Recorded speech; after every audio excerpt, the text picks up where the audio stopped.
성경 마태복음 16장에 보면 예수께서 빌립보 가이사라 지방에 머물 때 제자들에게 사람들이 나를 누구라 하느냐 묻는 장면이 나옵니다.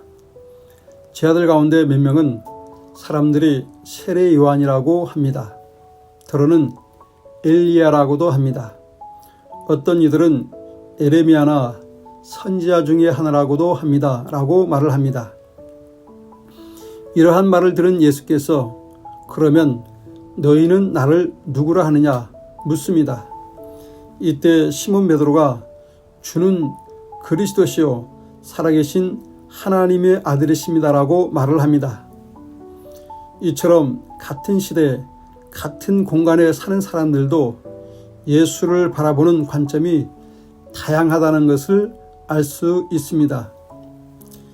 요즘 매스컴에 자주 방영되는 어린 딸의 손을 잡고 ICBM 앞에 나타난 북한 김정은 위원장을 다양하게 평가하는 전문가들의 모습을 보게 됩니다.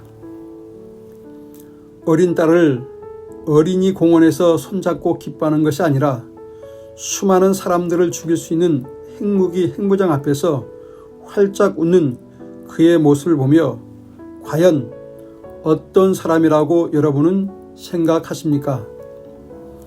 네이버에 김정은이를 검색해 보면 김정은이에 대해 자세히 알 수가 있습니다.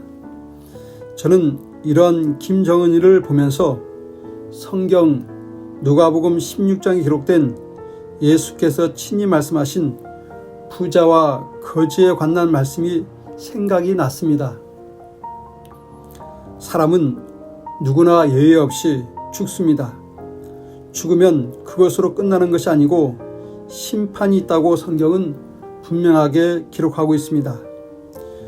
국제정치학 박사 이충근 교수님이 북한에서 김정은이보다 살찐 사람을 찾으면 선물을 주겠다는 말을 하는 것을 들은 적이 있습니다.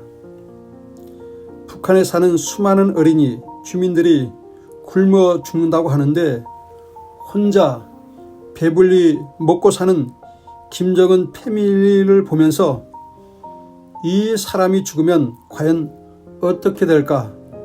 성경적 관점으로 생각해 보게 되었습니다. 성경 누가복음 16장에 기록된 것을 보면 한 부자가 있었는데 그는 자색옷과 고운 벼옷을 입고 날마다 호화롭게 즐기는 삶을 살았습니다. 그런데 나사로라 이름하는 한 거지는 헌데투성이로 그의 대문 앞에 버려진 채 지내며 그 부자의 상에서 떨어지는 것으로 배를 채우려고 했지만 개들이 와서 먼저 먹어버려 굶주린 삶을 살다가 죽게 되어 천사들에게 받들려 아브라함의 품에 들어가게 됩니다. 부자도 죽어 장사되었는데 그의 영혼은 음부에서 고통을 받게 됩니다. 이 부자가 고통 중에 눈을 들어 멀리 아브라함과 그의 품에 있는 나사로를 보게 됩니다.